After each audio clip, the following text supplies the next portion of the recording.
The living conditions for a collier were far from glamorous. They lived in the woods months at a time, again, from late May, early June, on through about October. And in some cases, if they were wood choppers through the winter months, they also lived out in the woods during those months as well. So during the summer, they're living in crude wooden huts, often made out of raw timbers and covered in earth. You're deep in the woods, the biting insects are constantly trying to get a bite off of you. And it's probably one of the reasons for long sleeves in many of the colliers' wardrobes, and the hats, you know, would give you a small amount of protection as well. But it's a constant barrage of biting insects. You're choking on dust, you're choking on smoke, and if it's a thunderstorm and lightning and it's raining, you still have to be out here manning the pit. So you're getting beaten by the elements. The colliers were often looked upon as, you know, the outcasts of society, these hillbillies from the hills coming in, covered in soot and dirt. It was something that was passed down from father to son and so on. It was truly a science like any other profession in the 1800s.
Well, we're in day 6 of the burn now, and last night the winds picked up and we ended up getting, I think, too much air on the fire, and we had 3 openings blow open.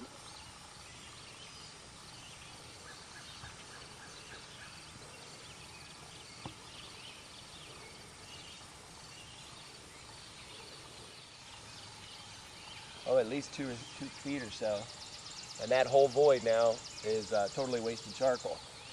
So we got to collapse that void.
Now, you know, historically you might think, well, what's the terrible rush? Why didn't colliers just wait till they knew the coal was totally extinguished until they started raking it out?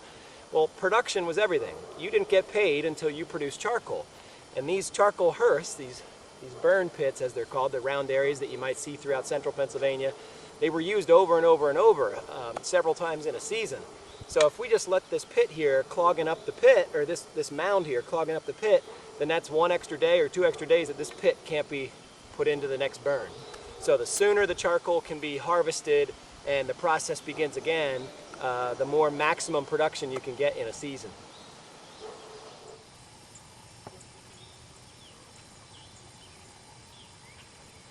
And I think the charring process has pretty much come to an end. As the saying goes, the mound has now come to foot. So now's the time we get ready to start raking out the charcoal. So what we're going to do is start to rake out the coal, and as fires pop up, we're going to have to put dirt on those fires and try and keep it under control. The process of coaling out or raking out the coal was not something you did haphazardly or quickly. Instead, just a few bushels at a time would be raked out using a collier's rake. And you'll notice the tines on this are quite long. This is not a gardener's rake. This is not something you would be using for any other purpose except raking out the charcoal. And what we're going to be doing is pulling the charcoal through the dirt. In other words, instead of just raking off the dirt and then scooping out charcoal, we're actually going to be trying to pull the charcoal through the dirt. And what that will do is it'll constantly keep a layer of dirt or dust on top of the remaining charcoal to try and minimize the chances of a fire. Now, in addition, the other thing you're going to see us do is we're going to be pulling out bushels of charcoal and piling them separate into separate bushels of charcoal. And the reason we're doing that is if a fire were to rekindle, we're not going to lose the entire lot. Instead, we'll just use, we will have one small pile that we can then control the fire in. Now, talk a little bit about the industry of charcoal. The whole idea for making charcoal is to make a fuel that could be used in the iron industry. Now, in Pennsylvania, here in Montour County, Pennsylvania, it was charcoal that originally melted down the iron ore that was found in the hills, specifically Montour Ridge and Sidler Hill here in Danville area. Where they found the iron ore, they then used hardwood typically and some pine to make charcoal. The charcoal was then used in a blast furnace, heated up to almost 2,700 degrees Fahrenheit, which was hot enough to melt that iron ore. Once you melted your iron ore, you could then make pig iron. Now, charcoal was also used in blacksmith forges and other ironworks, but typically in terms of the most consumption, charcoal was being consumed in the blast furnaces. To give you an idea about consumption rates at these blast furnaces here in central Pennsylvania, it took an acre of forest a day to power the charcoal furnaces that operated in the Danville area. So you can quickly see why some of these blast furnaces were using more fuel than they could keep up with. And that is why the anthracite industry kicked around.